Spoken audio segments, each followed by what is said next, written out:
A pergunta é, por quê? Porque a gente está preso na caverna. Está preso na caverna. Não, Nós tomamos balinha.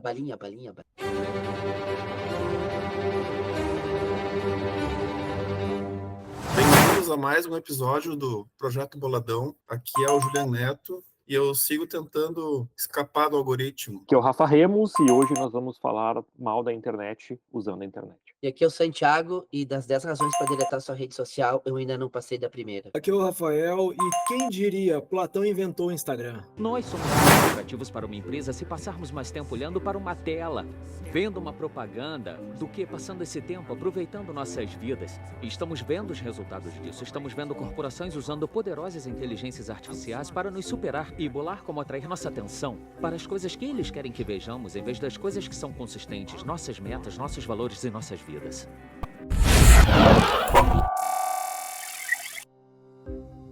Hoje a gente está em mais uma missão do Projeto Boladão e a gente está trazendo hoje uma tarefa difícil, né, que é tentar desvendar o paradoxo da desinformação, né? Esse crescimento assim da era digital trouxe alienação gigante, né, coletiva, não só dos jovens, mas também de todas as faixas etárias, né? Então esses são o desafio, assim, a gente nunca teve antes na história assim da humanidade tanto acesso à informação e a gente está tendo que aprender a lidar com isso de uma maneira meio aos trancos e barrancos, né? Antigamente, eu lembro quando eu era criança, assim, a gente quando queria ter acesso à informação, a gente tinha aquelas enciclopédias Barça. Para tu chegar à informação, tu tinha que ir para um lugar onde tivesse uma biblioteca gigante. E hoje em dia está tudo muito acessível, né? Muito na palma da mão, essas coisas, né? Então, o paradoxo, né? A pulverização trouxe superficialidade, né? Porque, como tu disse, a gente tinha mais dificuldade para ter acesso, né? A gente tinha acesso a enciclopédia ou até enciclopédias digitais lá no início da internet, mas eram fontes mais confiáveis onde tu ia, né? Eram fontes mais seguras. Hoje, com a informação, todo mundo hoje tem um meio de comunicação na mão, né? É só querer, né? Então, me parece que isso virou o fio. A avalanche trouxe, em vez de trazer um aprofundamento, deixou mais difícil aprofundar, né? Ficou tudo mais superficial, porque todo mundo pode falar o que quiser, a hora que quiser. Parece que é esse o caminho, o inverso que se seguiu, né? Eu ia entrar, fazer minha introdução, na verdade, perguntando, vem cá, vocês não estão esgotados? Mas eu acho que essa introdução já deixou bem claro já a resposta. Eu acho que de um certo ponto, assim, tá todo mundo se dando conta de que é um caminho sem volta, né? A gente vê que o pessoal tá tendo que aprender a lidar com isso da informação, não tem simplesmente como tu desligar da rede, da internet. Tu vai ter que aprender a lidar com ela, porque tá tudo ali, né? Na nossa vida tá tudo muito dependente disso, né? A não ser que tu vire o Capitão Fantástico, né? Do filme lá, e vá te isolar no meio do mato. Sim. E perder o contato com a humanidade, porque de outra maneira tu não vai conseguir, né? Em algum ponto, em algum lugar, tu vai estar exposto a algum tipo de algoritmo, algum tipo de manipulação ali dos teus dados para atingir um objetivo, né?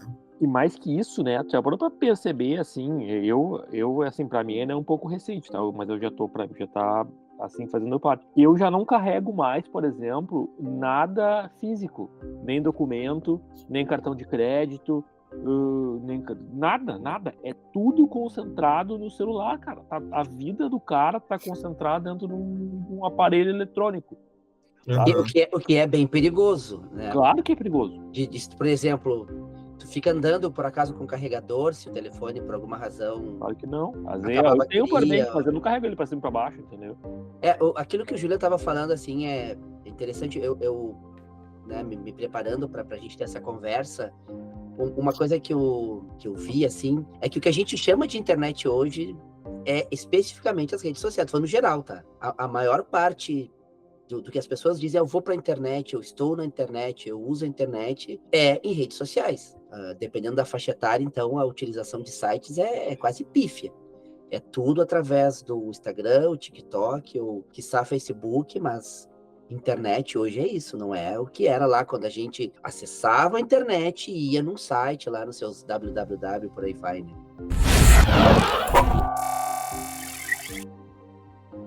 Eu acho que a geração Z aí, e Alpha, né, que são os mais novos ainda, eu tenho a impressão que nem Google eles usam mais direito, tá? Inclusive eles fazem uso, a busca das redes sociais para buscar informação sobre as coisas mesmo, sabe? E o Google tá ficando coisa da nossa geração, o Google é coisa de velho. ChatGPT é esse medo que o Google tinha, porque quando eu coloco alguma coisa lá para aprender no Google, eu aprendo melhor no ChatGPT, por exemplo, hoje. E aí, óbvio que por isso que o Google, né, agora tem a sua própria...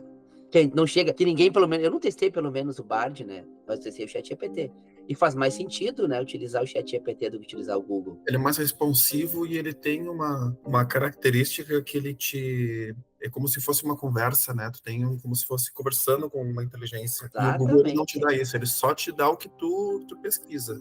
E aí ele vai te dar a resposta que tu dá. O Google acaba sendo vago, né? Eu quero procurar alguma coisa sobre, sei lá, o Rush, vai me aparecer a hora do Rush, sei lá. Por mais que ele tenha evoluído desde 97, né? 6 é o lançamento do Google, por mais que ele tenha evoluído absurdamente desde que ele foi lançado, mas ele ainda é o indexador de sites de busca. Ele é isso ainda, essencialmente, né?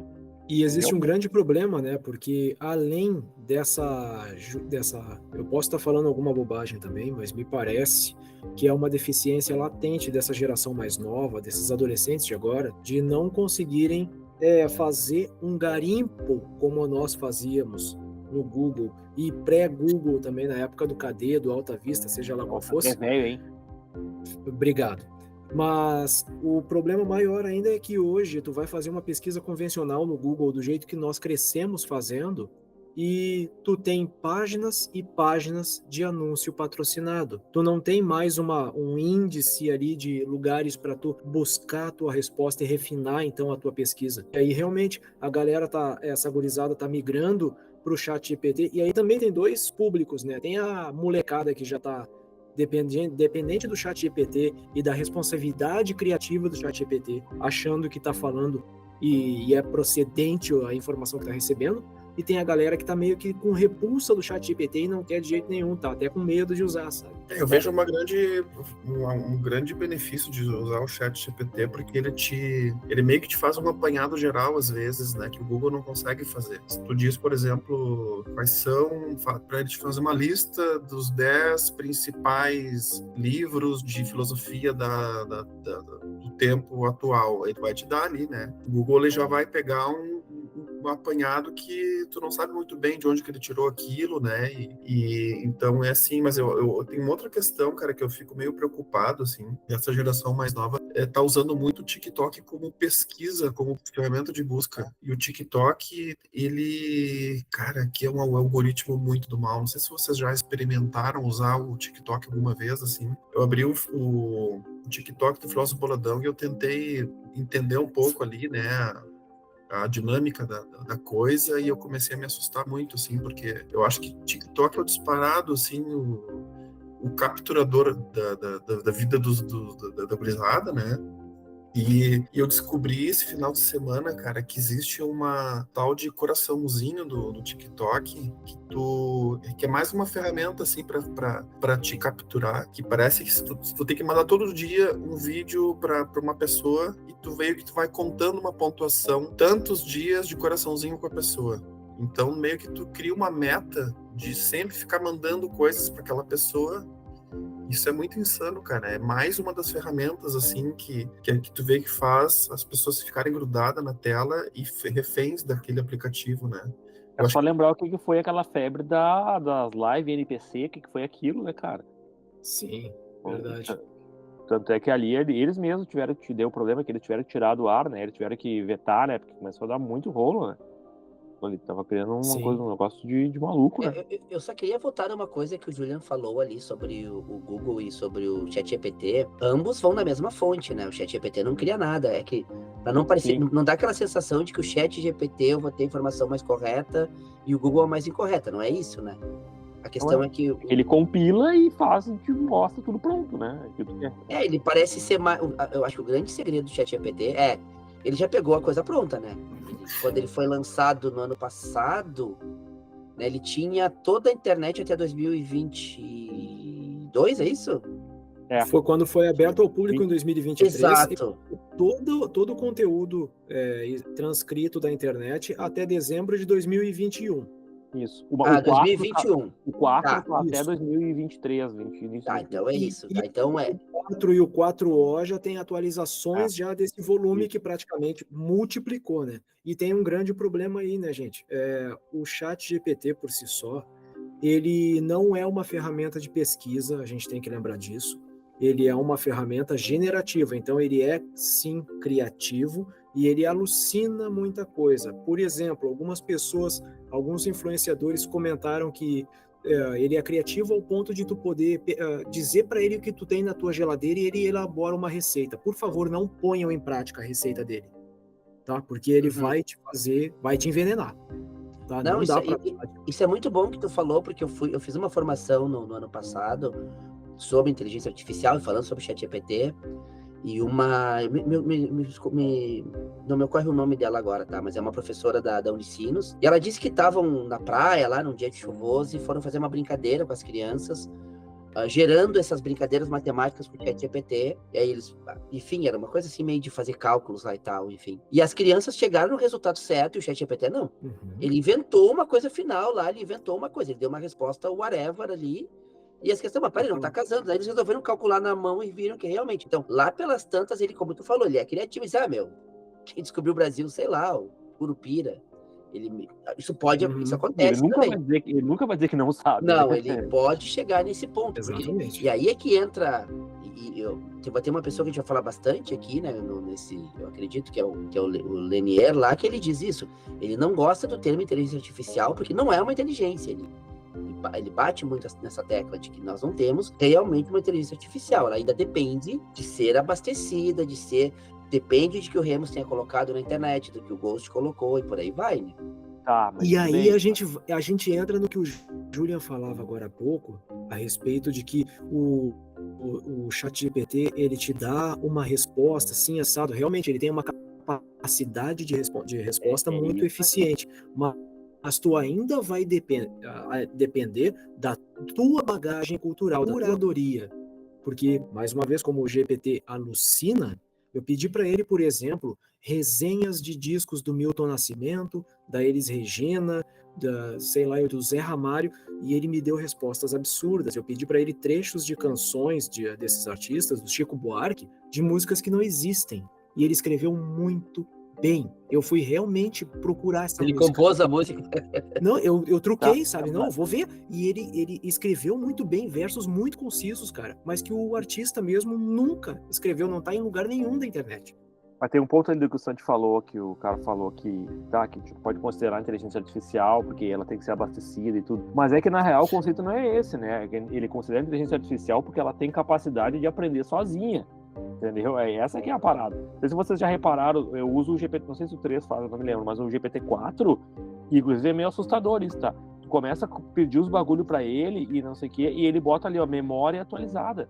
Ele te fala que ele tá aprendendo com o que tu tá pedindo pra ele e o mas então, ele foi abastecido, aí ele aprendeu. E os teus prompts vão evoluindo, ele já entende muito melhor o que tu quer conforme tu vai evoluindo a diversificação dos assuntos que tu quer, sabe? Mas isso é porque ele está alimentando a persona do teu cadastro, do teu user. Então, ele consegue perceber o perfil de coisas que eu peço para ele naquele prompt, entendeu?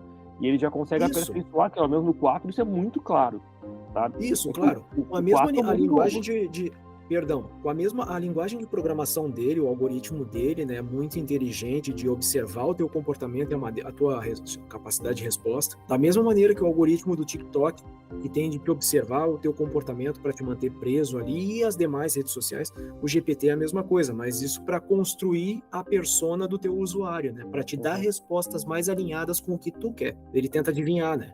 Exato. Sabe que às vezes assim é uma coisa louca dele que eu percebo. Claro, as pessoas usam para pedir coisas prontas, né? Faz isso para mim e pronto. E eu acho que não é a maneira mais...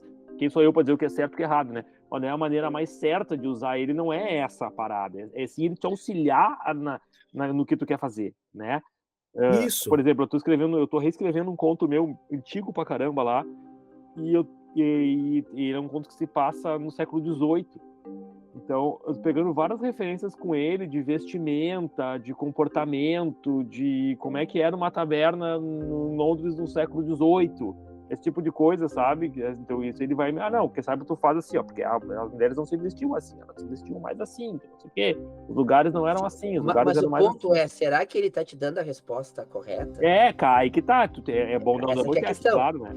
Olha É que coisa, importante tu fazer aquela hoje... pesquisa à parte. Exatamente. Olha só que coisa louca, eu tava ouvindo hoje um podcast sobre uma HQ da DC, chamada Crise das Infinitas Terras, tá? Que era pra ser enfim, era pra ser um reboot no universo gigantesco da DC. E aí, depois o cara tava falando que tinha uma outra versão, né? Que criaram um Lanterna Verde brasileiro, tá? Isso foi lá, sei lá, na década de 80, sei lá. E o nome do cara era José Hernández. Então, se alguém disse pro cara que um brasileiro se chama José Hernández, tá errado. De repente ele nem checou, sabe? É o nome brasileiro? Isso então bota. Então é isso que tu falou antes, Ghost, essa questão dessa corodoria, né? Peraí, será que é isso mesmo, né? Isso não é muito fácil de fazer. Se tu não sabe e a máquina te disse que é assim... O problema dessa gurizada é essa, né? Essa gurizada não tem bagagem e parece que tá cada vez mais... Eu não gosto desse termo gurizada, vou ser o defensor dos adolescentes aqui. Tem muita gente que não faz a curadoria, não é só os adolescentes. Né? Verdade. Não, claro isso. Só dos adolescentes, né? A questão é que os idosos são piores até nesse sentido, assim. É verdade. Então, quem é o alvo? Quem é o principal alvo das fake news hoje aqui?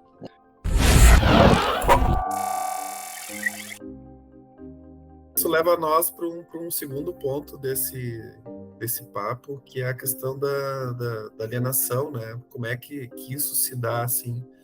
Porque, como a gente viu no documentário esse, né, do Dilema das Redes, existem essas bolhas que o algoritmo vai criando, onde, como a gente estava falando, assim, a inteligência ela vai se alimentando, né, dos comentários, dos feedbacks das pessoas. Então ele meio que vai criando essas bolhas e jogando as pessoas tudo mais ou menos no mesmo lugar, aonde elas vão crescendo essas informações, e muitas vezes erradas, né?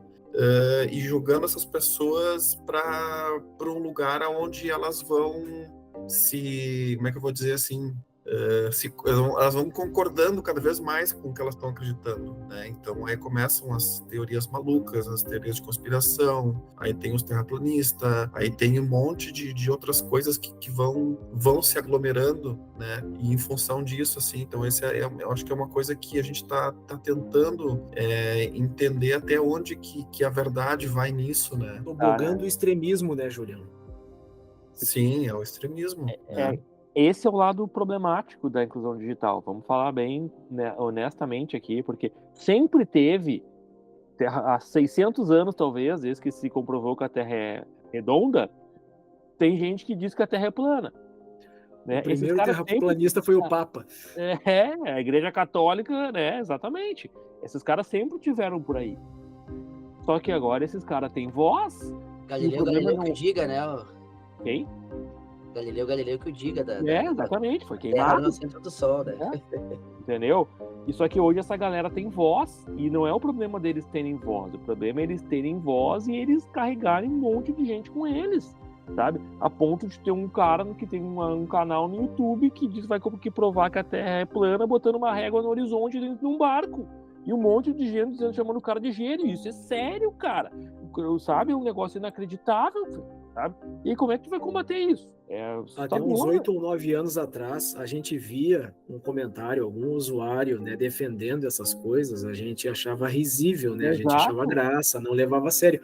Hoje, são tantos que tu começa a se preocupar. Exatamente. Esses caras têm espaço em canhões de comunicação. Vocês viram aqueles caras que foram no Danilo Gentili, que o cara falou que o Sol o Sol tá a 5.000 quilômetros da Terra, acima da Terra. E o cara explicando lá que o Sol nós estamos num domo e o Sol tá a 5.000 quilômetros ali em cima da gente. Mas Remos, honestamente... a Terra não tá em lugar nenhum, ela tá estacionária. Ela não... Mas honestamente, eles foram chamados num tom de galhofa. Tanto que esse próprio cara, eu me lembro que um deles lá falou. Sabe quem eu tô falando, né? Sim, é um terraplanista. E aí, depois ele mesmo disse que não, que depois ele se retratou ali. Só que lembra que eles juntaram uma grana para fazer um evento, e aí depois voltaram atrás. Esses caras, eles sabem que eles estão ganhando dinheiro em cima de algum... Mas o assustador é isso, né, cara? O cara tá num programa de televisão de TV aberta, que ainda é o canhão no Brasil. Vamos ver, vamos combinar. A televisão aberta é absurdamente, atinge... Não, mas foi levado. Cara, então a gente vai ter que falar nos anos 90, pré-internet ali, dos absurdos que aconteciam na TV, então não é essa questão. Sempre teve esses crazy, assim, sabe? Não dá pra esquecer o ET que o SBT tinha dentro do caminhão, e por aí vai. Claro, sempre teve essas coisas. É isso que eu tô falando, eles sempre tiveram, só que hoje eles têm muito mais alcance, entendeu? É isso que eu digo. Sim. É isso que eu falo, sabe? Esse cara tem muito alcance, eu vou criar um canal no YouTube dizendo que a Terra é plana e que... Mas a questão é, ele é relevante? Ele não é relevante. Quem olha, às vezes olha com aquela curiosidade mórbida. O problema não é esse, o problema é aquele que trata uma notícia como se ela fosse real. E a gente pode ver, especialmente em eleições, por exemplo, que isso é um fator muito, muito decisivo até em votos e tudo mais, né? A eleição do Trump, né, foi escancarada. Exato. Não, olha o que culminou aquela questão do Trump, né? Depois quando ele pede aquela invasão do Capitólio, aquilo ali, se a gente pensa em termos de Estados Unidos, olha o absurdo a que ponto chegou. A que ponto ele tinha esses caras, os caras invadiram o Capitólio, que para todo americano aquilo é um negócio sagrado para eles, né? Isso é uma questão que eu acho até assim que a coisa mais preocupante é que a própria democracia acaba sendo afetada por isso, né? Porque se a rede está dominando o que as pessoas estão pensando, isso impacta também no voto das pessoas, impacta num político fazer um movimento de invadir o Capitólio, por exemplo, ou de invadir o Congresso Nacional. Aconteceu o que acontece, né? Exatamente. Que é isso, né? Que tu pensar assim, né? Que tu tem, sei lá, 3 empresas no mundo com um poder de influência mundial, são empresas privadas, que querendo ou não, eles fazem o que eles quiserem, né? São empresas privadas, por mais que se regulamente, os caras são empresa privada. Eles fazem o que eles querem, entendeu? Tu tem esse poder da informação em 2 ou 3 empresas no mundo, né? É assustador demais, né, cara? É que, vamos ser sinceros que basicamente meio que é o que nós temos hoje, né? Sim. Nós temos 2 grandes empresas gigantescas, que é o Google e o Facebook. E o TikTok, né? Eu diria que é uma terceira força aqui, né? Não sei, não saberia dizer. Mas o TikTok já tem escritório no Brasil? Não, é isso que tá. Eu acho que ele ainda é uma terceira força, mas ele ainda é menor que essas 2. Essas 2 são...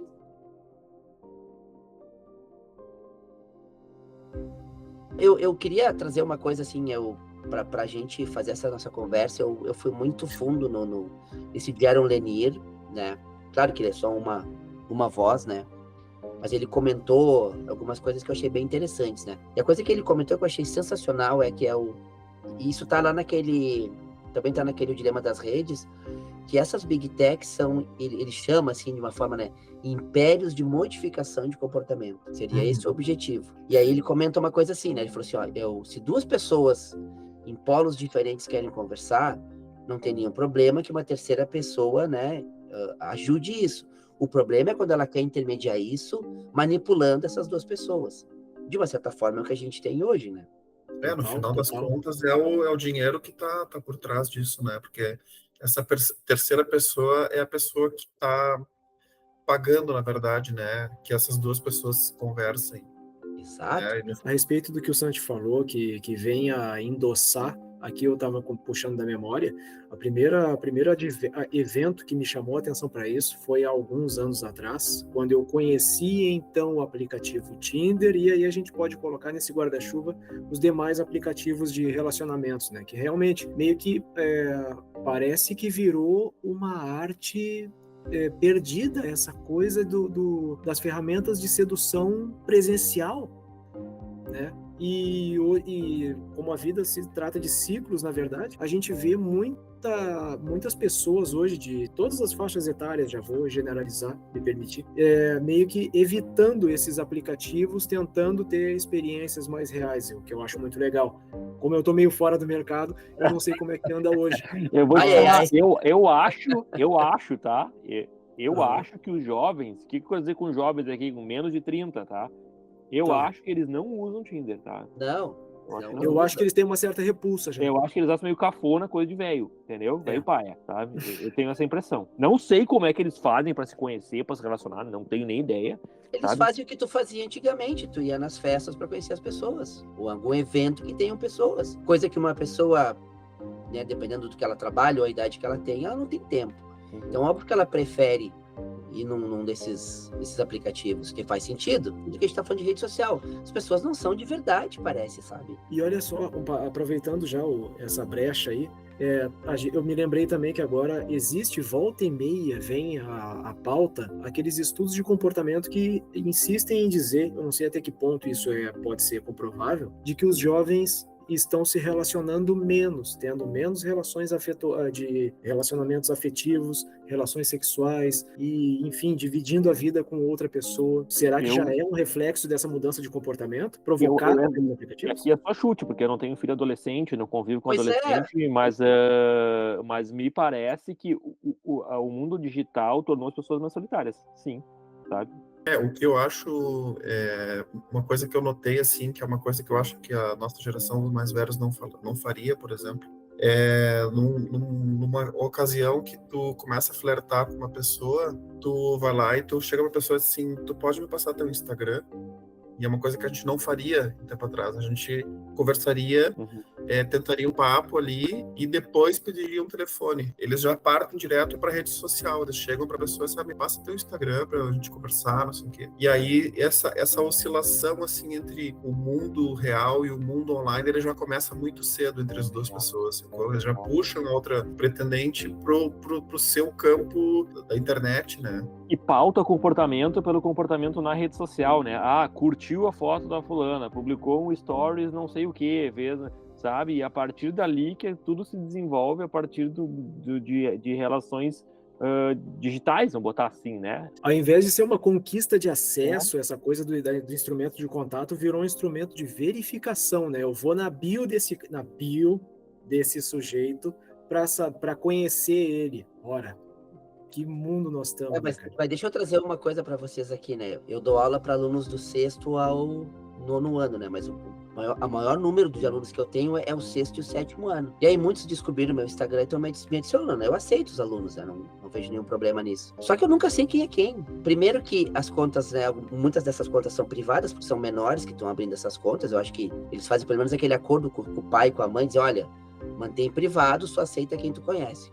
O segundo é que os nomes são as coisas mais, olha, não é o nome da pessoa, é XX_lindinho, não sei o quê.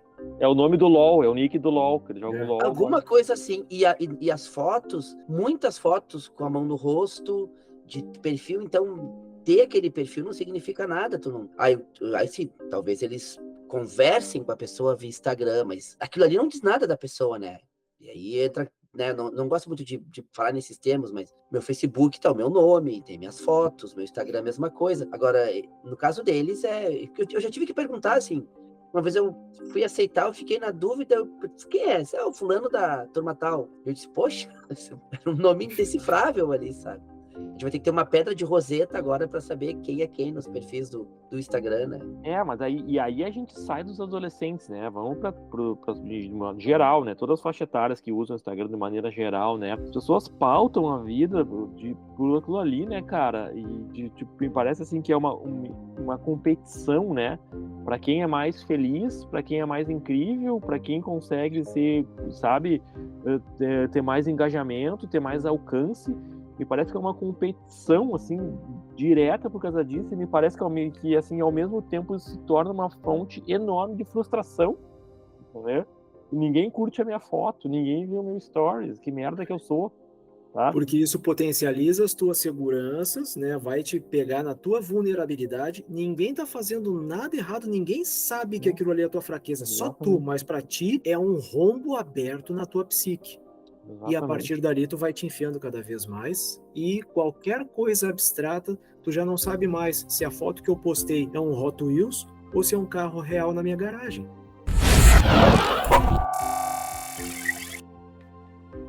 Vocês lembram da última vez que vocês passaram um dia, eu não vou dizer nem sem usar o celular, e daí realmente eu não lembro mesmo, sabe? Mas um dia que vocês ficaram sem abrir uma rede social, eu, sinceramente, eu não lembro. Difícil. Eu devia estar muito ocupado. Eu não lembro, que é uma coisa que está engajada e inserida na vida das pessoas de uma maneira ou de outra, de todas as pessoas, de uma maneira que parece que aquele troço, tu sai, cara, pensa, o cara sai de casa sem celular, parece que esqueceu um braço em casa. Sim. É uma loucura, cara. É uma loucura, sabe? E não respondendo, mas já te respondendo, Remus, eu não me lembro quando foi esse dia. Eu sei que eu tive recentemente, mas eu posso te dizer que a hora que eu tive acesso ao celular, eu fui na rede social qualquer que fosse, que nem um cracudo. É. Isso eu posso te dar certeza. Isso, cara. Cara, a primeira coisa que o cara faz quando acorda de manhã é olhar o WhatsApp, o Instagram, deitar na cama. Juliano, acho que a gente vai ter que dar o livro de presente para esses dois aí. Eu acho que eles são caso.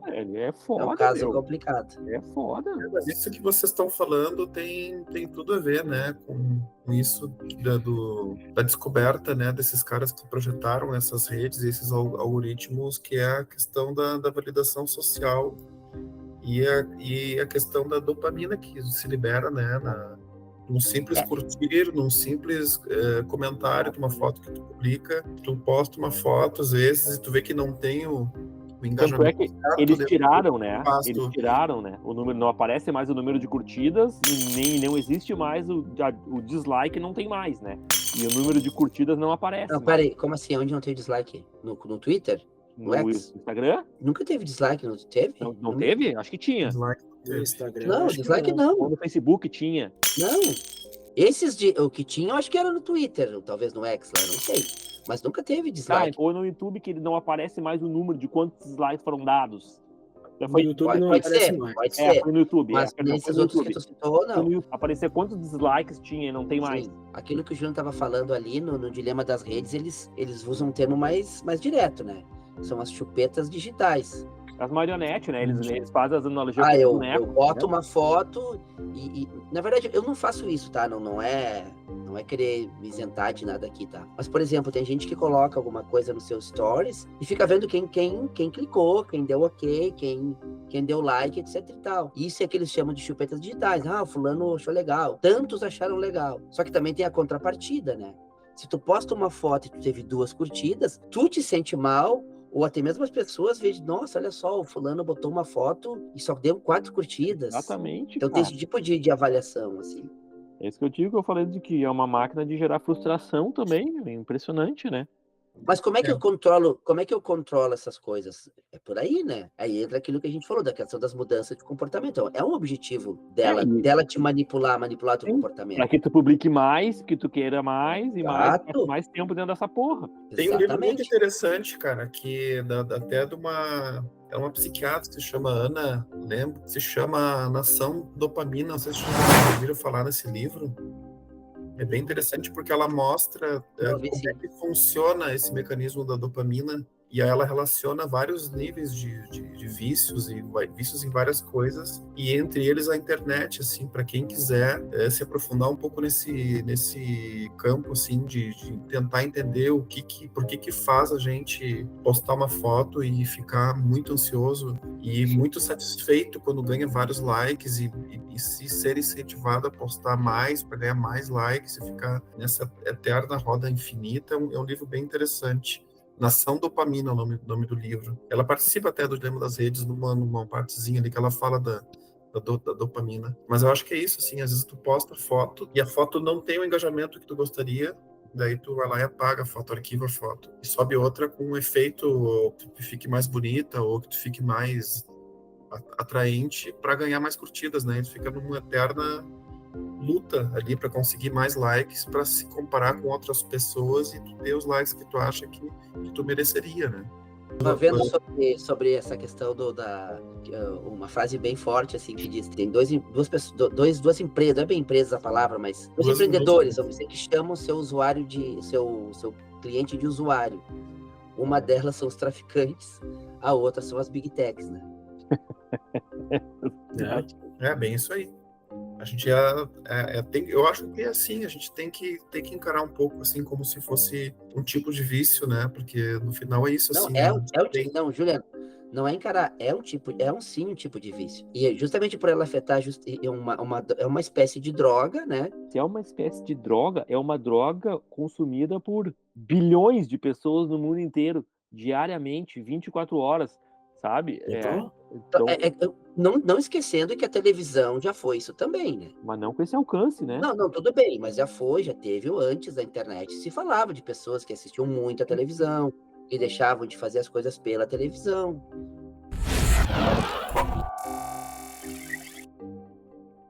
Vocês acham que essas big techs, na questão da alienação, elas estimulam que se consuma cada vez mais conteúdo supérfluo e de alienação, para que as pessoas fiquem cada vez mais, questionem cada vez menos o quão mal aquilo ali pode estar fazendo e o quão superficial está trazendo a informação, sabe? Deixando as pessoas na superfície de tudo, para que não aprofunde e não questione o próprio serviço que elas estão oferecendo. Claro, total. Tem essa intenção lá por dentro, eu não duvido que tenha, sabe? Total. Pode ser com mecanismos muito sutis, mas é claro que tem, com certeza. Citando o que o Lenin falou, ele acha que não. Ele que é um grande crítico, né? Ele disse que não. Ele não acredita que há essa má intenção deliberadamente. Ele acredita que a coisa aconteceu simplesmente, não se dimensionou o que se tinha nas mãos ali. Sabe, mas é isso aí da alienação, eu falei porque eu queria puxar um assunto que tem relação com isso também. Você não tem a impressão também que quanto mais o distanciamento de alguns fatos históricos com essa massificação de desinformação acaba trazendo descrença a respeito de fatos também. De novo, nós estávamos falando ali, por exemplo, existem pessoas hoje, muitas que acreditam que a Terra é plana. Tem gente que acha que o homem não chegou na Lua, sabe? De coisas desse tipo. Tem gente que hoje já com o distanciamento, e aqui a gente volta talvez para os adolescentes um pouco, eu não sei, eu estou só especulando, mas talvez eles não tenham dificuldade por explicar acontecimentos históricos. Um adolescente consegue explicar o que foi o Holocausto, por exemplo? Esse tipo de coisa. Então, o distanciamento histórico das coisas parece que está trazendo a descrença de muita coisa consolidada e que é inquestionável. O próprio condicionamento à inclinação extremista das redes sociais, que sim, concordando com o que o Santiago explanou agora há pouco, tudo bem, pode ter sido meio orgânico essa coisa da hiperexposição que as redes sociais nos provocam a determinados assuntos de condicionamento que nos levam às nossas bolhas, de concentrar cada vez mais a nossa atenção dentro daqueles assuntos, e existe aquele comportamento inerente do ser humano de atentar mais para aquilo que é conflitante, que é aquilo que aflige, que é aquilo que causa espanto. E como notícia ruim vende muito mais, né, que nem algum editor-chefe da Zero Hora falou anos atrás, que o nascimento de uma girafa no zoológico não rende capa de jornal. O que dá capa de jornal é avião que cai. Né? E a partir disso, então, a partir das notícias conflitantes que afligem, que deixam a gente nervoso, liberam cortisol, é que vai concentrando a gente cada vez mais num funil, sabe? E aí é que é onde a gente fica sujeito às condições de terceiros, que eu não quero ser conspiracionista também, de dizer que é o Zuckerberg, são as grandes marcas, não. A partir de terceiros mal intencionados, que a gente fica sujeito, por exemplo, a revisionismo histórico, a comportamento de manada, de coisa que semeia o conflito entre nós, sabe? E a gente aqui, muitas vezes, enfiado dentro dessa tela, que achando que está fazendo grande coisa, e está deixando de viver aqui no lado de fora, no offline.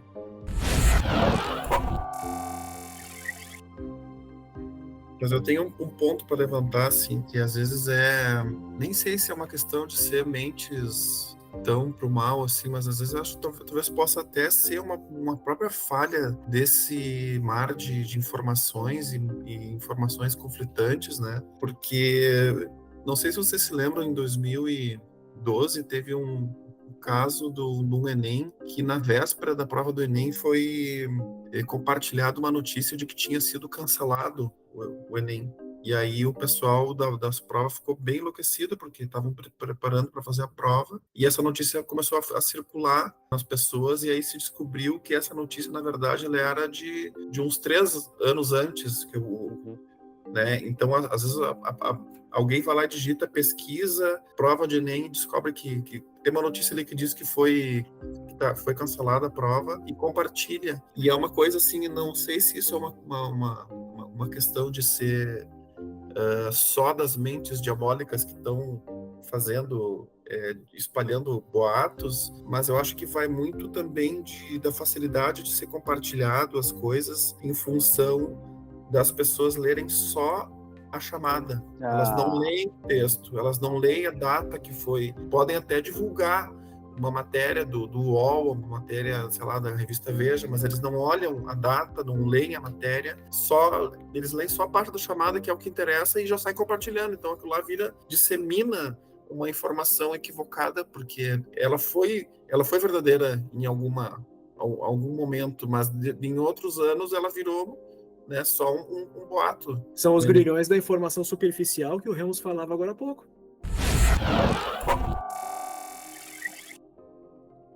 Eu estava me lembrando um exemplo, o Julian falou do Enem. Quando eu era bem criança, a minha mãe trabalhava em frente à escola que eu fiz todo o meu ensino fundamental. E lá ali por 92, quando o Brasil estava vivendo ali uma época conturbada, que derrubaria um presidente até o final daquele ano, volta e meia a escola repentinamente precisava encerrar o dia letivo, né? Tipo, tinha aula de manhã normalmente e de tarde, por alguma razão de força maior, precisavam cancelar as aulas. As crianças ficavam sabendo quando chegavam no portão. E naquela época, em 92, os comunicados eram feitos com um pincel atômico na cartolina presa na grade.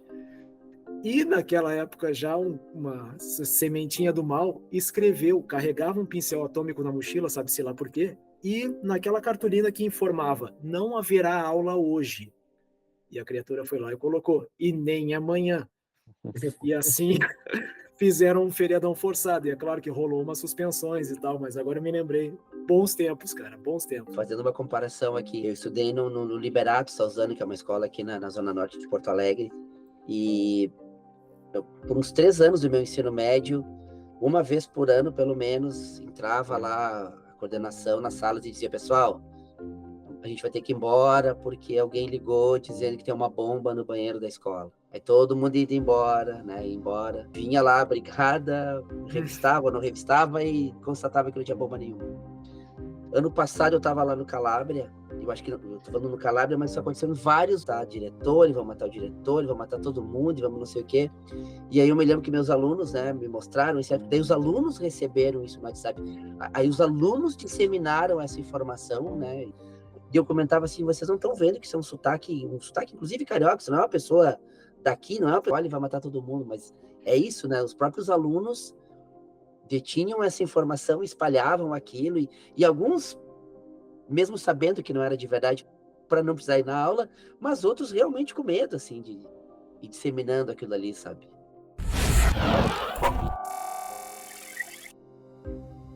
O João estava dizendo ali que as pessoas não leem, não abrem as matérias para ler, era disso que eu queria falar. E isso é uma fotografia do tempo que a gente vive, da superficialidade das coisas, né, cara? É só pensar a resistência que existe das pessoas querem assistirem conteúdos maiores na internet, sabe? Pode ver, tudo tem que ser vídeo de 1 minuto, 1 minuto e meio, 40 segundos, porque parece que ninguém consegue mais. Agora, esse negócio, cara, o negócio do áudio acelerado em velocidade 2, sabe? E isso é uma coisa que aí veio, começou no WhatsApp, e tudo bem, uma ferramenta do dia a dia, vamos aceitar, tá? Mas daí começou a abrir para as plataformas de stream, a Netflix tem um negócio para se quiser assistir um filme em velocidade 2. Porra, velho. O podcast acaba sendo uma resistência, né? Porque os podcasts não estão afetados por isso. Então, exatamente. Vamos fazer 3 horas aqui hoje. O Spotify tu pode adicionar, tu pode aumentar a velocidade dele para... Não, tu não me entendeu. Eu me refiro ao tamanho do vídeo. Ah, sim. O podcast não é afetado por isso. Conectando só que o Remus está falando, a estrutura das redes sociais são feitas para tu consumir muita coisa. No mínimo, tu pode ficar ali uns minutos e tu vai querer ver o máximo que tu puder nesses minutos ali. É uma espécie de uma ansiedade e tu vai consumir o mais rápido que tu puder. E seja para te informar, ou seja para estudar, ou seja para passar o teu tempo, tu vai passar adiante, vai para velocidade maior. E eu estava me lembrando de uma coisa, os stories, quando eles nasceram Instagram, eles nasceram porque tinha uma outra rede que se chamava Snapchat, né? E eles compraram, eles que queriam comprar o Snapchat comprar, né? E não compraram. E o que eles fizeram? Eles criaram os stories dentro do Instagram. Sim. E, cara, se eu pensar isso assim, o Stories, ele é uma ferramenta muito cruel dentro do Instagram. Porque tu tem que assistir e consumir aquele material, porque em 24 horas ele vai ser apagado. Sim. Por isso que eu acho que isso se conecta com isso que a gente está falando, das pessoas assistirem as coisas em modo acelerado, de só ler as chamadas e já ser compartilhando, porque as pessoas têm uma demanda muito grande de coisas que elas querem e precisam, entre aspas, estar atualizadas, que elas usam aquilo no mínimo de tempo que elas puderem. Elas vão parar num vídeo e vão assistir e reassistir aquele vídeo só se o vídeo for realmente muito especial. Ela vai abrir uma matéria e vai ler o conteúdo daquela matéria só se ela realmente estiver muito interessada e buscando muito aquele conhecimento. Porque senão ela vai só, no passagem de tela, ela vai compartilhar o que ela tem que compartilhar, já vai para o próximo conteúdo, entendeu? Tem a impressão que a gente vai chegar num... Acho que isso já existe em algum ponto, tá? Mas isso vai começar a crescer de alguma maneira, a gente vai chegar num ponto que o cult vai ser o offline, entendeu? Porque a gente não existe mais conceito de offline, vamos botar aqui, tá? A gente falava muito isso antigamente, né? Online, offline, estou offline. Hoje não tem mais offline, tá todo mundo online o tempo inteiro, não tem mais isso, né? Então, fala-se muito do low profile, né? Vai chegar num ponto que isso vai chegar, vai virar uma tendência, quer dizer, o legal é não postar nada. Tomar a pílula vermelha lá do Matrix. Exatamente, sabe? Eu acho que vai chegar... Vão se criar tendências fortes para confrontar isso. Vai chegar um ponto que isso vai criar uma tendência forte. Eu acho que, inclusive, talvez não a gente, tá? Não a galera da nossa idade, mas os próprios jovens, galera de menos 30 ali, eles vão começar a questionar isso de alguma maneira daqui a pouco, entendeu? Eles vão dar começar a dar uma segurada. O Júlio já comentava um pouco isso, né?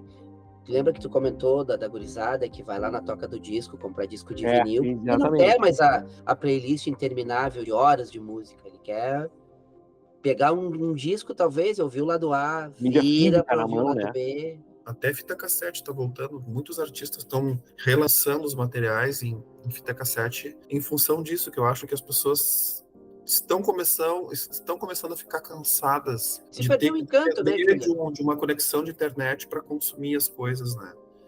Porque tá tudo ali dentro, assim, e eu acho que tu pode fazer tudo ali dentro mesmo. Tu pode escutar música, tu pode ler um livro, tu pode assistir um filme, só que quando tu vai para assistir alguma coisa e tá lá pipocando nas notificações, todo momento tem alguém interferindo no teu conteúdo, quando tu tá consumindo aquilo, né? E eu acho que isso as pessoas estão começando a se dar conta que talvez seja melhor tu não ler no celular, tu ter um tablet onde não estejam conectados a uma rede social, que tu só consuma ali naquele tablet aquele conteúdo. Por isso que eu gosto de ler no Kindle, porque não tem esse inferno, entendeu?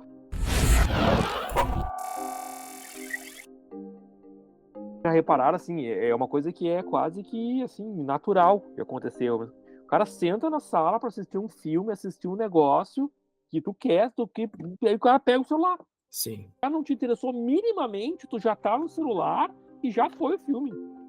A mínima barriga. Exatamente. Numa cena. Pronto. Mas aí, senhores, aí o que vocês estão dizendo aí é o maldito do vício de tu não conseguir sentar. Agora eu vou ver um filme, agora eu vou ver. Aí entra nessas questões da endopamina, né?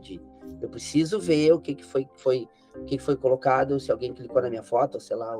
Um contraponto, assim, que, por exemplo, quando eu e a minha esposa, a gente tem gostos meio distintos, assim, para assistir TV. Quando eu me disponho a assistir alguma coisa que ela escolheu para ver e tal, um mínimo ponto de interesse que eu acho interessante, aquele ator ali, não, mas essa história eu vi em algum lugar, já pego o telefone, já vou lá garimpar, ela já fica meio bronqueada, já vai pro telefone, não, mas espera aí, olha aqui, ó, tô vendo aqui, ele fez tal coisa e tal, tem ali ligação com outro filme, isso é muito legal. Mas essa é a tua desculpa, né? Eu quero saber quem é esse ator. Não, quando o limiar, assim, é muito tênue entre essa curiosidade e esse plus para tu curtir aquela obra ali, É verdade. Mas E é que tá, o Agosto, tédio não de tu é. ir pra ver qualquer outra Ao coisa. menos pra né? mim é normal. Eu tô assistindo amigo da minha esposa alguma coisa. Ah, esse ator aqui, que filme que ele fez mesmo, que não sei o que ele. Ah, já pega o celular na hora, já no meio Não, mas do olha na só, hora do senhores, filme. e quando tu tava no cinema, Vai querer os então hostichinhos. não é, a questão não E é os cinemas estão saber, morrendo. mais ou menos, né? Mais ou menos. Tomara que Não não. é Tomara que essa não, né? questão de saber, não é, de novo, é as desculpas que tu utiliza pra ir pro celular. Uhum. É Não é claro, que total. porque no cinema tu nunca fez isso. Tu não fez. E outra, de novo, uma coisa é tu querer me dizer que um adolescente de 12, 13 anos faz isso. A gente não nasceu com isso, então não é desculpa. E nós somos É completamente o vício. viciados. Exato, é a única questão, é o vício. E, de novo, no cinema a gente não vai parar para olhar, e também não é relevante. A Amazon tem uma coisa interessante, né, no Prime. Ela já entende isso, normalmente os atores que estão envolvidos naquela cena estão ali do lado, se tu quiser clicar e ver os detalhes que, digamos, não precisa, porque isso sim vai te tirar a imersão do filme. E aí daqui a pouco tu não consegue entender alguma determinada coisa, porque tu parou para ver isso, tu perdeu alguma coisa, né? Acontece direto aqui, cara. Eu perco o negócio, o déficit de atenção já foi embora. Eu começo a perguntar os negócios do filme, é um inferno. Acontece Mas como é que vocês lidam com essa demanda, assim? Porque vocês já perceberam que vocês fazem essas coisas, né? Vocês são capturados por uma necessidade de abrir o celular. Eu só quero abrir um parênteses, assim, porque existem casos e casos, né? Por exemplo, se tu tá com um parente no hospital, ou tu tá com um parente doente, ou tu tá aguardando uma notícia, eu acho que até justifica tu abrir o celular quando tu recebe a notificação, porque talvez tu esteja esperando, né, uma notícia assim, mas salvo alguns raros casos, a gente fica muito dependente dessa notificação do celular. Final de semana, eu deixo no silencioso ele. Eu tento me preservar o meu final de semana de não tentar ficar olhando no celular toda hora. Eu olho de vez em quando, mas não é aquela coisa assim, qualquer hora que apita, eu vou lá e vou dar a comidinha pro Tamagotchi, sabe? Isso é uma coisa que eu tenho pra mim, e qualquer dia. O meu celular não notifica nada. Não tem notificação de nada. Eu abro e olho se tem, mas não fica aquele troço pipocando, fazendo barulho ali, não tem. Esse é o primeiro passo. Olha, o primeiro passo pro relacionamento saudável realmente é esse. As notificações. E claro, Juliano, acho que tu foi um pouco radical, assim, mas tu tem filhos, por exemplo, então tu tem, sei lá, teus pais, enfim, teus amigos. Claro que existe. Eu não digo que tu precisa ficar, de repente, o dia inteiro se olhar no telefone, né? Porque daqui a pouco, né? Mas... A gente chama, tu leva um dia pra responder, maldito. Eu acho que por eu trabalhar com rede social, ganhei uma estafa de rede social, assim, e realmente, no final de semana, eu demoro muito para responder. Eu até estou sempre me desculpando por isso, assim, galera, desculpa aí que eu não olho, porque... Mas, galera, grupo de WhatsApp, quando tu vê, tem 300 mensagens não lidas, e às vezes tu vê que são as mesmas pessoas que falam bastante, praticamente o dia todo. É outra coisa, cara, grupo de Desculpa. que manda áudio muito longo no grupo. Cara, eu tenho poucos grupos de WhatsApp, eu sou resistente a grupo de WhatsApp, cara. Eu tenho uns 3 ou 4, assim, e é isso, sabe? Olha, alguns são arquivados, inclusive. O grupo da família, realmente, o grupo da família eu silenciei total. É, silenciado. É que, cara, tu vai me desculpar, senhores, mas eu sou casado, eu tenho meu filho, tenho minha mulher, eu não consigo pensar que tu vai passar o dia inteiro ali no grupo de WhatsApp, Eu acho que a pessoa tá meio solteira, meio sozinha. É impensável, né? Eu não consigo, não vejo graça de ficar... Não, eu entendi o ponto, é que assim, ó, o caso do WhatsApp também já não me pega mais, não me pega tanto quanto parece, mas assim, por exemplo, essa coisa de ficar pendurado no telefone o tempo inteiro, e esse questionamento, porra, mas tu tá deixando de curtir a obra na televisão ou no cinema, enfim, para ficar pendurado no celular, por mais justificado que seja a tua curiosidade no ator ou em tal passagem, mas quando é que eu consigo me livrar desse trambolho aqui? Eu preciso realmente estar 100% offline, me obrigar a fazer alguma coisa que me exija total o mindfulness. Tipo, hoje eu fui serrar umas tábuas no pátio. Ficou bonito, né? Ficou bacana. É muito TEDx. Eu dei uma pesquisada nesse Jaron Lanier e foi uma grata surpresa, né? Que eu confesso que eu não conhecia. Na verdade, já tinha visto esse vídeo dele falando sobre lá as 10 razões para você deletar a sua rede social. Não é bem... Não me lembro como é que é o título do livro, Júlia. Como é que é o título? O título é esse aqui, né? Isso. Esse que tá falando. Isso. Por 10 quê? argumentos para você deletar agora suas redes sociais. Eu vou ler aqui rapidinho os argumentos que ele fala. Uhum. Vai lá que deu complemento daí. Você está perdendo seu livre-arbítrio. 2. Largar as redes sociais é a maneira Só um mais... pouquinho, antes de 2, tá? Corte rápido. Você tá perdendo seu livre-arbítrio. Isso casa com aquilo que tá lá no Dilema das Redes, que é a mudança de comportamento. Né?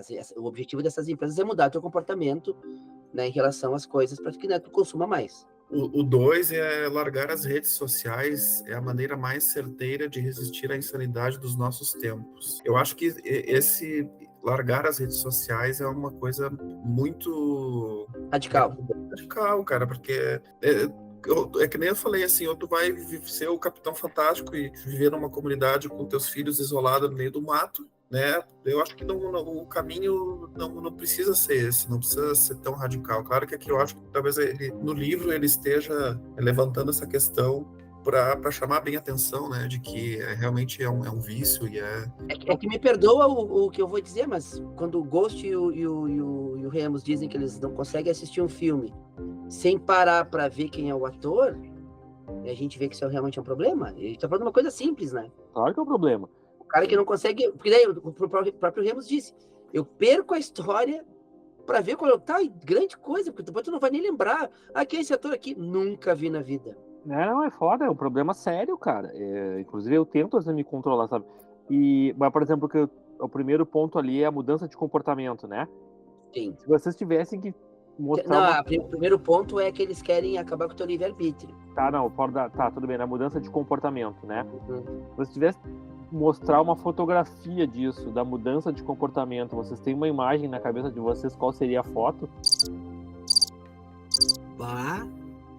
Eu tenho.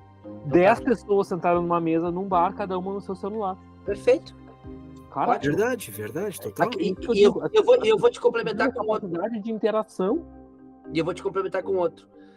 A ironia da coisa, quando um bar tem assim, não temos Wi-Fi, conversa entre vocês. Sim. Eu já vi uma vez uma cena muito triste, assim, que era um casal num dia dos namorados e os dois com o celular, um na frente pro outro, assim. Naquele momento ele estava ali só para ser cumprido por um protocolo do namorado sair com a namorada, porque eles, na verdade, eles não estavam ali, né? Isso é bem triste, né, cara? É uma imagem, sim. Eu acho que a gente tem que tentar achar um ponto de equilíbrio entre não perder o tempo que tu tá com aquela pessoa ali, aproveitar, né? E ter um momento só que os dois parem rapidinho para olhar o celular, porque tocou, porque não sei o quê, mas eu acho que é uma falta de respeito, na verdade, com a pessoa que tá na tua frente, tu fazer isso. Se estende muito para valores de família, né? Assim, ao menos eu, né?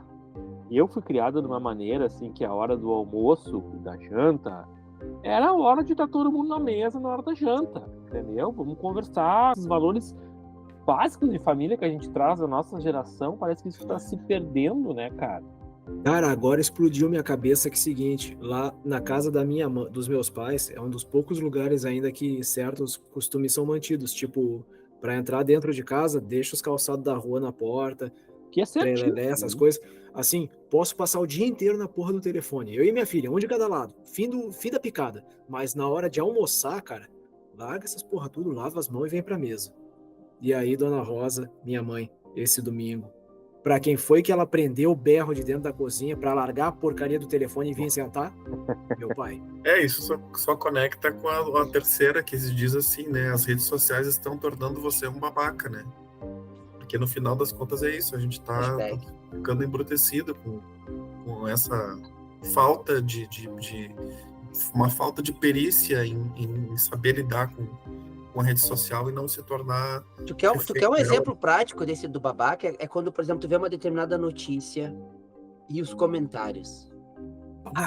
Pior coisa que tu pode fazer na vida é ler comentário, né, cara? E alguém para o seu tempo, para escrever um comentário entre 600 e tanto que ninguém se importa, e lá pelas tantas vira uma briga dentro dos comentários entre duas pessoas que uma está criticando, outra está defendendo. Cara, eu vou dizer o seguinte, eu vou defender os comentários. Claro que depende muito do conteúdo que tu tá falando, né? Mas, por exemplo, ali na página do Falso Boladão, cara, eu me divirto pra caramba com os comentários. Eu estou sempre lendo, sempre curtindo, eu respondo.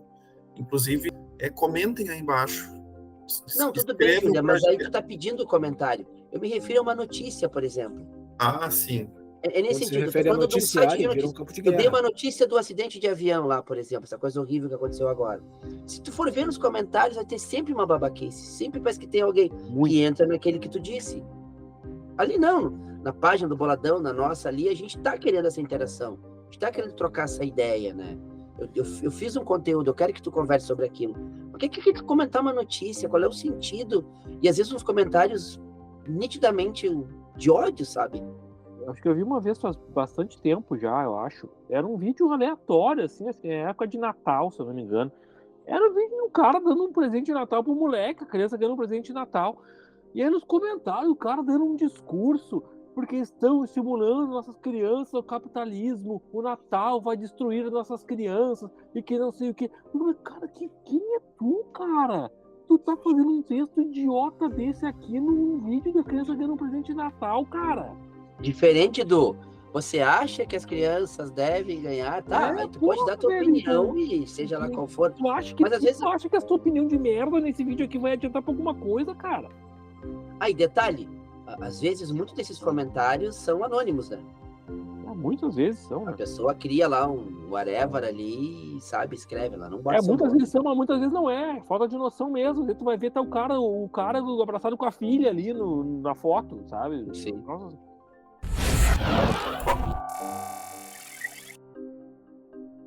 O quarto é as redes sociais minam a verdade. Eu acho que isso tem a ver. Verdade. A gente tem comprovação disso, né? Muitas fake Muitas news delas. também, né? O 5 é as redes sociais transformam o que você diz em algo sem sentido. Uhum. Muitas vezes a gente tá falando sozinho ali também, né? Não é porque tu tem 500 seguidores que as pessoas vão estar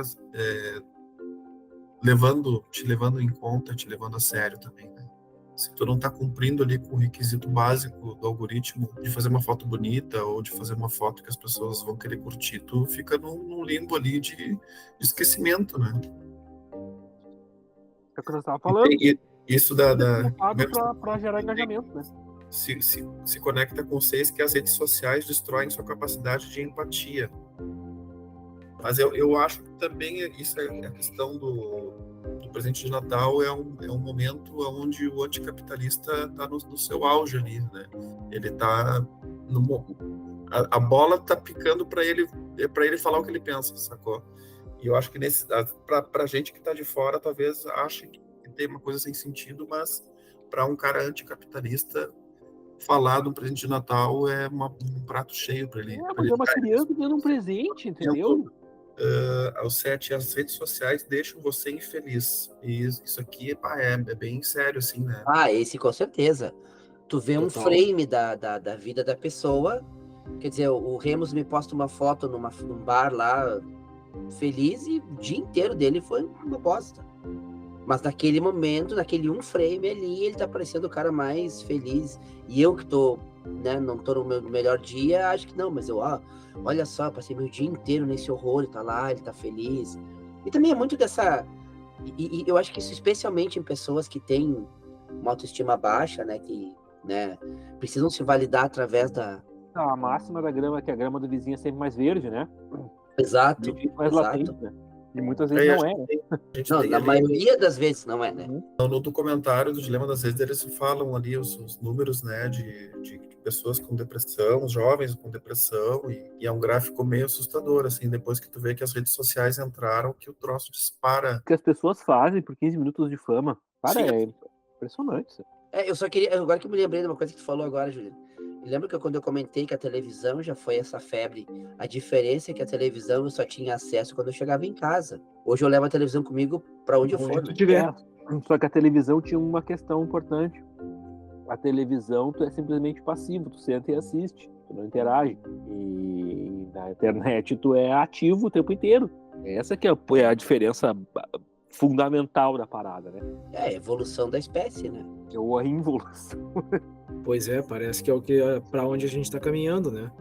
Lá. Surgiram alguns artigos até nos últimos tempos, de 2020 para cá, de que pela primeira vez foi constatado, e com estatística, com números, né, por estudiosos britânicos, que o QI das crianças está para aquela faixa de idade, pela primeira vez na história, assim, desde que começou a ser estudado, está pontos abaixo do QI que seus pais tinham na mesma idade. O Thiago Confra é melhor que tal. Passa o dia, trabalha com adolescentes, mas me parece que é tudo cada vez mais superficial. Eu fico pensando, é a dificuldade hoje, Santiago, tu dá aula de português, não de literatura, eu sei, mas para te conseguir convencer um adolescente que ele tem que ler um livro inteiro. Bem difícil, sabe? Bem difícil. E não vai atrás, não é adolescente, é um adulto mesmo. O problema é muito geral, né? É o que eu digo na escola. E aí entra, né? Sim, exatamente, na escola. Mas, por exemplo, entra essas questões que a gente estava dizendo ali o próprio telefone dele está em sala. Até ali onde eu leciono, que é via mão, existe uma lei municipal que não pode ter o telefone em sala de aula. Os alunos levam e botam na mochila, fazer aquela tentação o tempo inteiro. Se tu marcar bobeira, eles vão estar no telefone. Como é que é aplicado isso? Como é que eles não podem entrar com o telefone na sala? Não, eles podem entrar com o telefone e tem que ficar na mochila. Tem alunos que não resistem, botam o telefone embaixo da classe. Então, até assim, né? O que acontece? Tu pegar o telefone retira o telefone do aluno e entrega para a direção. Então eu consegui... Tem várias cidades que tem isso, eu não sabia que era municipal, mas parece. Não, é municipal, via mão é lei. Isso é uma tendência cada vez mais em vários locais, sabe? De vetar cada vez mais o uso de aparelho celular dentro de sala de aula. Eu vou perguntar para a Manuela como é que está funcionando, mas ela me contou isso aí esses tempos, um pouco antes dela passar pelas férias de julho agora, que também tinha passado a vigorar na escola, que também lei municipal de Gravataí já está funcionando. Quero ver com ela como é que está sendo. Não, sim, é lei. E tem que ser, porque senão ele distrai, né? Distrai. Não nem fazer. Passa a aula inteira conversando entre eles. Não é nem conversando, eles ficam olhando coisas aleatórias. Uhum. Essa que é a maldição da coisa. Existe um mundo de possibilidades melhores do que tu ouvir falar sobre, sei lá, verbo, preposição, ou cordel, ou seja lá o que for. Escolhe a matéria, escolhe... Vamos ser sinceros. A gente no colégio, a gente também achava um saco. Só que a gente não tinha... A diferença é que eu não tinha um aparelho, né, que me tirasse daquele troço que eu considero chato. Exatamente. E aí, linko com outra coisa que tu falou, né? Quando eu acho a sala de aula chata, e até aí tudo bem, né? Quando tu tem 11, 12 anos ali, realmente, talvez nem tudo vai ser interessante, ou a grande maioria vai ser chato. Mas quando tu acha, por exemplo, chato as aulas de história, aí tu passa a acreditar naquela nova versão, naquela reinvenção de um fato, e tu vai acreditar naquele cara que tu leu, porque tu não... Lá na escola tu não viu o que realmente aconteceu. E ok. Aí mesmo assim a gente sabendo, né? Aí eu gosto muito de lembrar do 1984, né? Lembra que ele trabalhava no departamento que reescrevia a história de tempos em tempos, conforme o partido dizia. De uma certa forma, parece que a gente vive isso. Sim. Brincadeiras à parte ali, quando a gente está vendo lá no Interestelar, que a gente comentou, que o cara, a escola da guria dizendo que não, o homem nunca foi à lua, usaram para isso, né? Então a gente mudou o livro. Lembra que ela fala isso? Eu lembrei do meme. Nos anos 80, a gente dizia, no ano 2000, teremos carros voadores. Aí corta, os caras lá fazendo cosplay de cachorro no meio da rua. Sim, furry. Sabe? Sabe? É isso, sabe? Qual era o ano do Blade Runner lá que tinha... 2019? Era isso, né? 2019. Sim, 2019.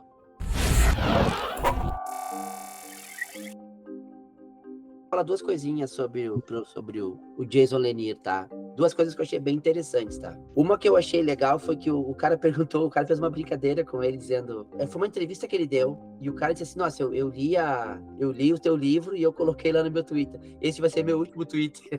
E daí o cara disse que aquilo impactou, assim, as ideias dele. E aí ele pergunta assim, nossa, gente, essa entrevista é maravilhosa.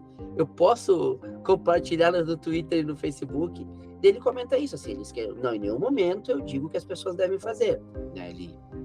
O que ele defende, aí tá lá naquele primeiro caso, né?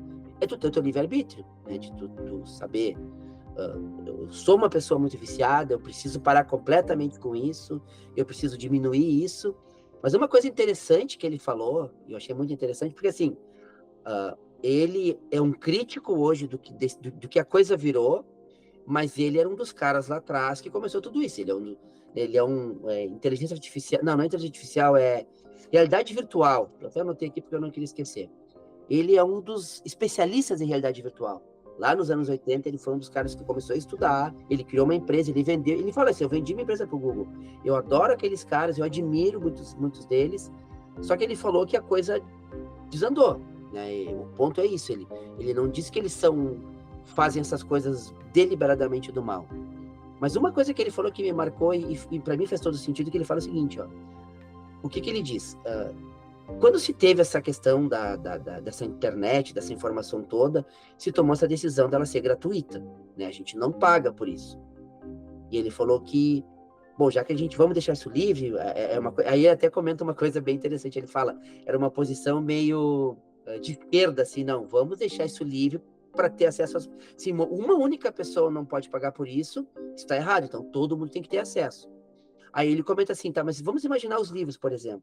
Os livros não são acessíveis, os livros são caros. A gente tem as bibliotecas públicas. Aí ele comentou o seguinte, o que ele defende, assim, que talvez seria uma solução, era que a gente pagasse por esse serviço. A gente não usasse isso de graça. E ele falou assim, tá, mas será que... Aí entra naquilo que está a grande frase lá, a grande frase impactante do dilema das redes se você não paga pelo produto, você é o produto. Você é o produto. Essa frase impactou muita gente. O que faz todo sentido. Os caras não estão... Aí uma coisa que ele falou, na pandemia, o Zuckerberg ganhou 30 bilhões. E volta e meia, ele é o primeiro dos mais ricos, né? Ele fica trocando de lugar com o Musk ali, né? Lembra?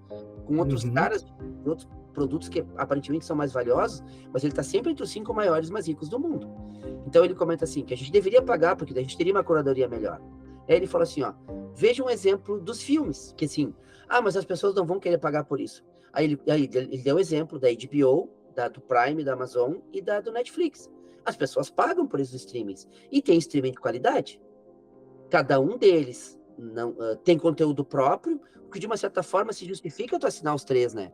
Tem coisas que só tem no Prime, só no HBO e por aí vai. Então ele defende, as pessoas pagam e tá tudo certo.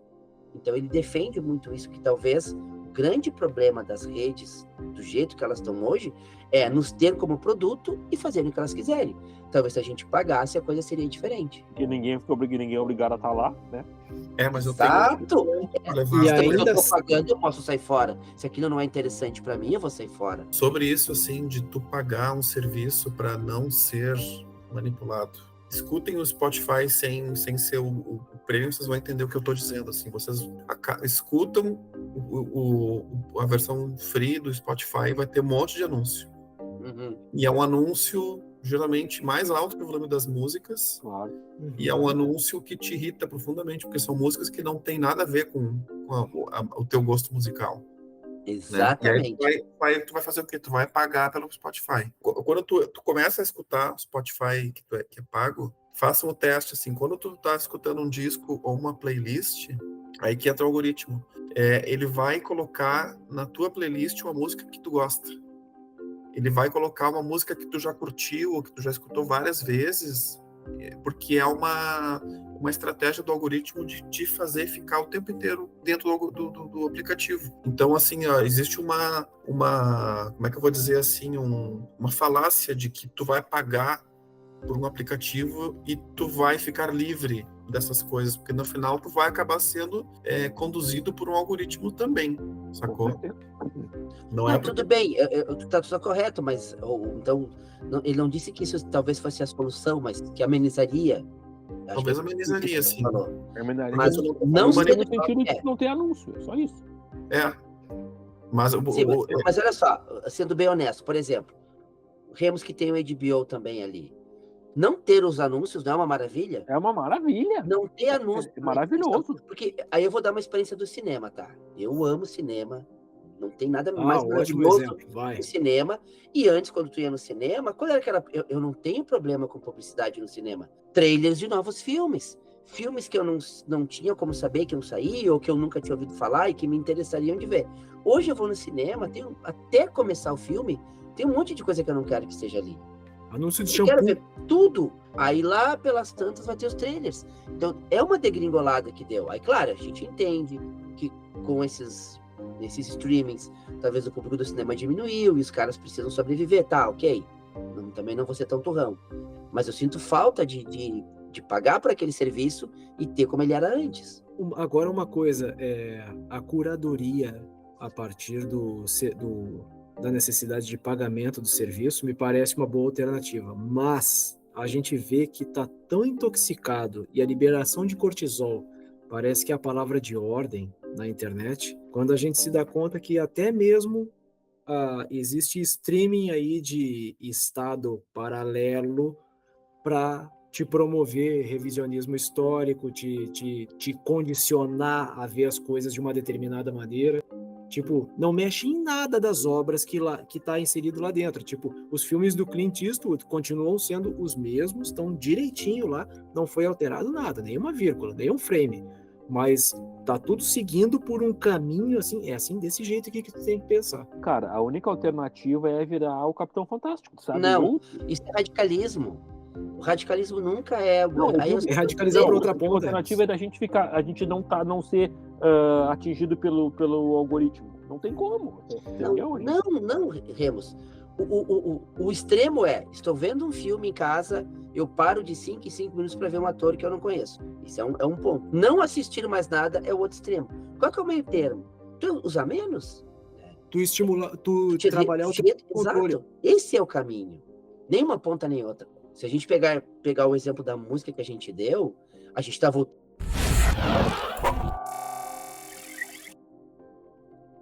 pro vinil, porque, né, não sobrou. Nós tivemos a Terceira Guerra Mundial, né? Uhum. Para mim, o Spotify é a Terceira Guerra Mundial, não sobrou mais nada, né? Foi uma guerra nuclear. Eu não sei vocês, mas eu tenho esse hábito nos streamings de música de ouvir álbuns. Eu gosto de fazer isso. Como se fosse eu tivesse ouvido o disco físico, sabe? Hoje eu vou ouvir a discografia, o álbum, sei lá, de qual banda, eu vou ouvir ele inteiro. Aí, esse é o jeito. Tu tá ouvindo no streaming, tu tá ouvindo no celular que seja, mas tu tá ouvindo um álbum. Em vez de ficar procurando música ou esperando que o algoritmo decida por ti, tu decidiu agora eu vou ver o álbum tal. Tem álbuns que são legais, tem álbuns que não são, né? Até porque, assim, na música até não acontece tanto, mas nos streams de vídeo, né? O tempo que a gente fica ali punhetando a vitrine para escolher o que vai assistir, eu fico muito tempo. Eu fico ali, ó, isso aqui, que nós vamos ver hoje, e fica. É quem nós na locadora, ficava 2 horas na locadora para escolher o filme que ia ver. Mas aí que é a importância da indicação, né? Que algumas locadoras tinham. Quando tu gostava muito da pessoa, tu ia numa indicação dela, às vezes ela acertava, às vezes ela errava, mas essas coisas não podem se perder. Essa é uma tentativa da gente perder um pouco dessa loucura, de como tu disse. Tu abrir o Netflix e tu perder mais tempo escolhendo um filme do que efetivamente olhando o filme.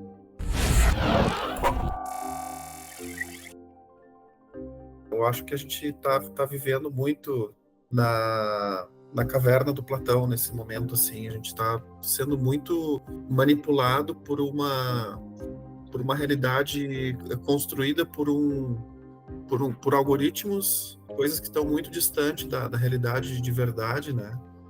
E esse vai ser o nosso desafio, assim, da gente tentar achar o meio termo, de tentar enxergar o lado de fora da caverna sem precisar sair da caverna. Entendeu? Eu acho que vale a pena dar uma explicada o que é o mito da caverna, que pode ter gente que não sabe. Eu acabei de cair do meu disco voador, indo pro cinturão de Antares, e acabei caindo aqui na Terra. Peguei seduzido perturbadoramente por esse título, Filósofo Boladão. E agora vocês me trazem essa caralhada de assunto e me explica, por favor, quem é o Platão?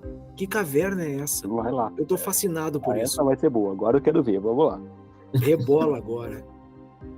Bom, se tu não conhece Platão, eu vou te apresentar o Platão, né? Ele é um filósofo muito antigo, de mais de 2000 anos atrás, e que ele fala lá atrás tá reverberando até hoje, né? 2000 e tantos anos depois. E uma das coisas mais importantes que ele criou foi esse mito, ou alegoria da caverna, que era onde prisioneiros viviam numa caverna com medo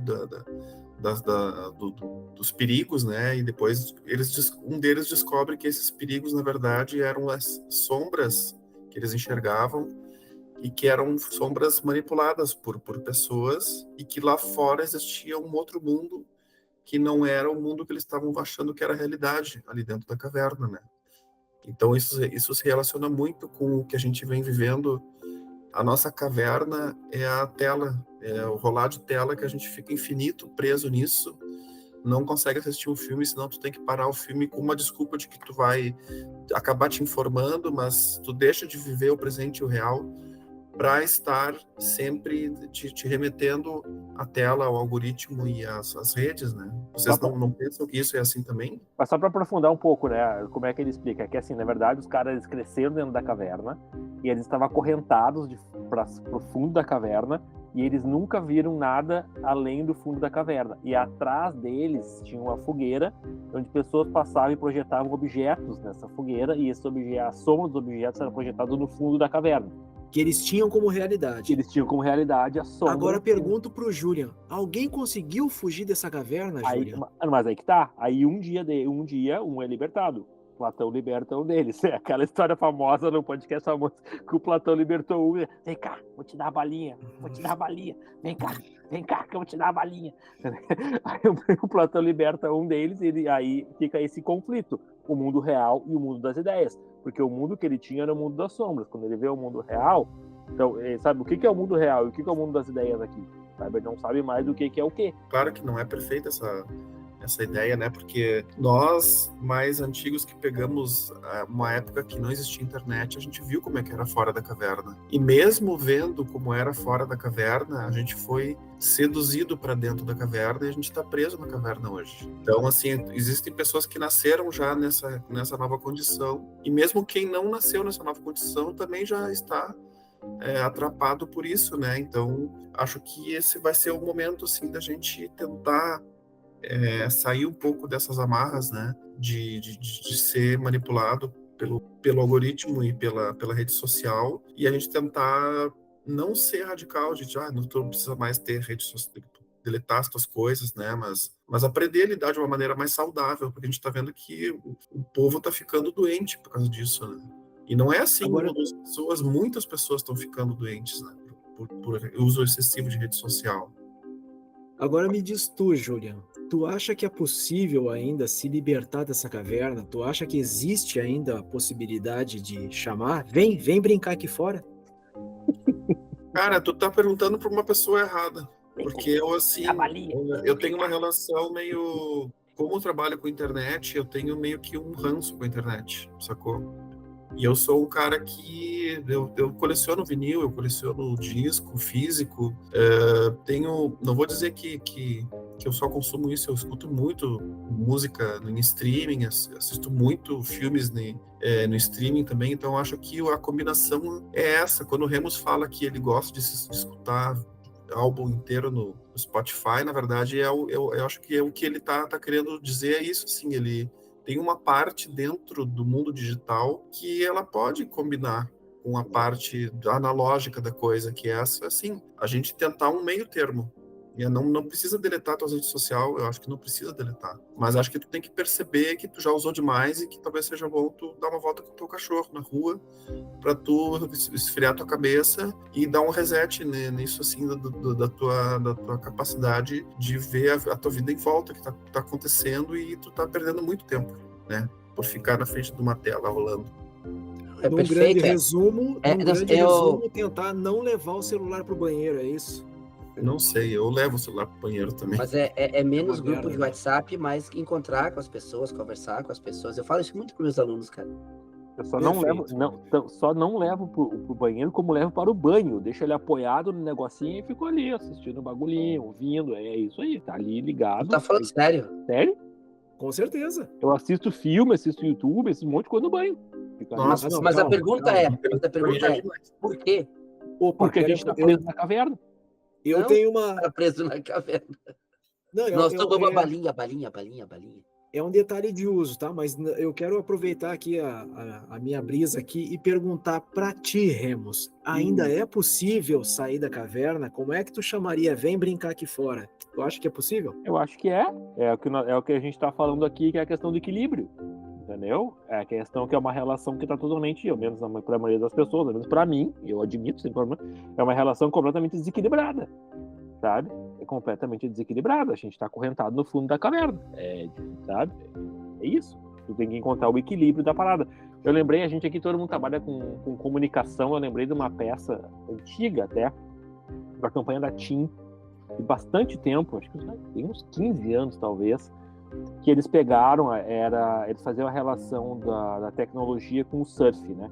Então tinha uma peça com o Arduino Colaçante, que foi um surfista nego velho do Brasil aí, surfista dos anos 60 lá, estava de pranchão de madeira, aquele lifestyle assim, e tinha também outra peça que era com o Kelly Slater.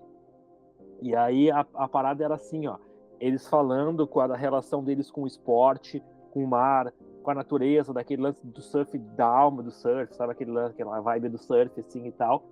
E aí, o cara ele fala que hoje, imagina, isso na peça de 16 anos atrás, né? Que hoje as pessoas são tão estressadas e tão conectadas e tão dependentes de tecnologia, que não sei o que a gente perdeu o equilíbrio das coisas, né? E aí ele fala que em algum momento a gente tem que encontrar o equilíbrio das coisas, o balanço das coisas. E aí a peça falava o seguinte, da TIM, use nossa tecnologia para viver melhor, sabe? Não é para te enlouquecer com essa porra, sabe? Isso aqui é para melhorar a tua vida, né? Imagina, essa peça de 15 anos atrás, 16 anos atrás, né? Que era outro mundo, né? Então é isso, sabe? A gente tem que ajudar a fazer com que essa porra nos ajude a viver melhor, não deixar todo mundo louco.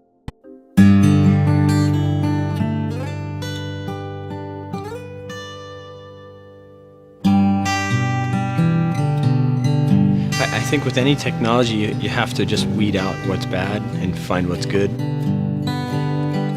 Nowadays, our world's so fast. We have so much information with the internet and TV and news, and everything's so busy. You can have too much technology, too many things, and you don't have time to find yourself. You just have to have that balance. For me, surfing in a spiritual way, it's a way to tap in to understanding if I'm connected with the world around me.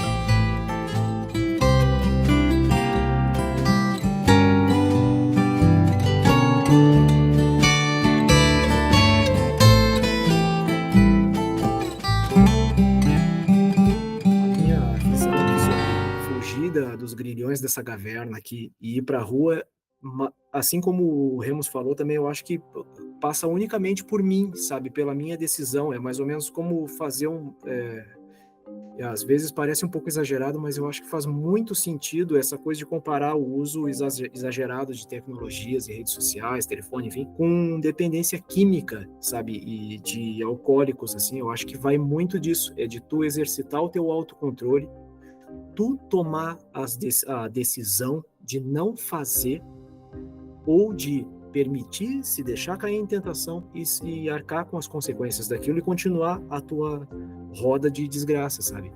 A ponto de tu exercitar e se desafiar, dizer não para essa porcaria, assim como um alcoólatra que se desafia a ponto de vai trabalhar num bar para não se permitir beber. Sabe, mais ou menos isso, assim, nesse nível de extremo, assim. E só a partir disso que a gente começa, de fato, a conseguir ter uma relação mais saudável com a tecnologia, de fato, poder usufruir, curtir tudo que tem, poder acessar todo esse mar de informação que a gente tem da melhor maneira possível, até lidar com essa questão, assim, de saber que é o produto porque está sendo bombardeado de propaganda o tempo inteiro. A ponto de, eu vou ver a YouTube na Smart TV, os meus documentários que eu adoro são cortados a cada 3 minutos com uma propaganda.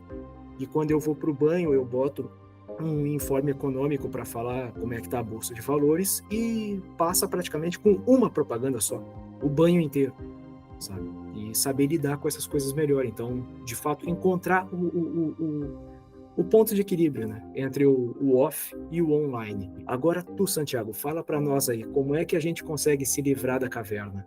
Joga o telefone na... Tá, tô brincando. Vai morar no alto de uma montanha. A forma de tu ficar longe disso daí é tu diversificar as coisas que tu faz na tua vida, tá? Então, tentar ler mais, tu tentar assistir mais televisão, tu ligar para um amigo e convidar para sair, para conversar, tu ter um grupo de futebol, ou de vôlei, ou de caminhada, ou qualquer coisa que porque se tu ficar só naquela mesma rotina, com o telefone ali do lado, é para ele que tu vai apelar. Então, eu faço uma comparação meio forçada aqui de uma pessoa que descobre que tem diabetes, sei lá. Ela vai ter que mudar o comportamento dela alimentar, ela vai ter que mudar, ela vai ter que diversificar a alimentação dela. E é a mesma coisa, a forma de tu te livrar daquilo ali é tu diversificar a tua forma de lazer, a tua forma... Porque assim, é óbvio que eu não consigo me imaginar sem um smartphone. É Uber, é pagar conta, é conversar com as pessoas que eu preciso conversar, é me informar, é procurar. Ele tem essa utilidade. Mas se eu chegar na minha casa e eu passei o dia inteiro olhando para aquilo, veja, pensando no que a gente trabalhava, né? A gente passava o dia inteiro olhando para um computador, né? Hoje a minha profissão é um pouco diferente, né? Eu já não fico tanto tempo. Mas isso era uma coisa que me preocupava antes também, nem era com o smartphone, era pensar que eu passava o dia inteiro olhando para o computador, eu chegava em casa e eu ligava o computador, é uma coisa que eu gosto muito, né? Ali eu estudo, ali eu vejo vídeo, ali eu vejo filme. Então, às vezes assistir um filme na televisão, pegar um livro e outra, não estou dizendo que vai ser agradável, não é a mesma situação, né? Não é um TikTok que se eu não gostei desse, eu tenho o próximo, e o próximo, e o próximo. E aí até o Julian comentou da barra de rolagem. Um dos caras que criou a barra de rolagem, ele tá naquele documentário do Dilema das Redes, ele é um dos críticos, né? Ele é um dos que estava lá criticando, ele foi o cara que criou isso. Um dos caras é o que criou o botão do curtir no Facebook. Um dos caras é que ajudou a criar o sistema de monetização e por aí vai. Todos esses caras estão lá criticando, estão falando que isso é ruim, né? Então a única forma é tu diversificar as coisas que tu faz, criar novos hobbies, gostar de coisas novas. Pegando esse exemplo do Lenir ali, é o cara que criou a realidade virtual, né? Mas também é um cara que é músico. Pega uma pessoa que passou X horas no smartphone no dia. Quanta coisa ela deixou de fazer? Dividindo em horas, assim, ó, vamos dar um exemplo bem baixo aqui. 1 horinha de leitura. Não é nada demais.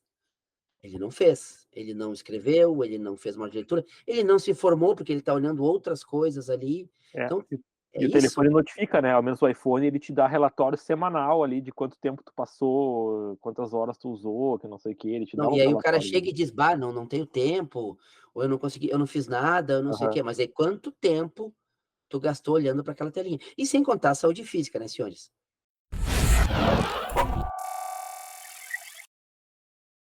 Mas então é isso, galera.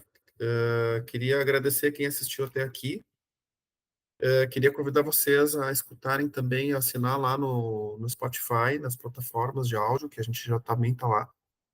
E não esquece de comentar aqui embaixo o que achou do episódio. Ativa o sininho, se inscreve aqui no canal, que isso ajuda bastante, né, o alcance das redes, inclusive desse podcast chegar para mais gente. E é isso. É isso. Até uma próxima. A gente vai encerrar aqui falando mal da internet, usando a internet. Tá? E soltem esse telefone, vão brincar lá fora. Porque a verdade está lá fora. A verdade está lá fora. É isso aí. Será? Aí.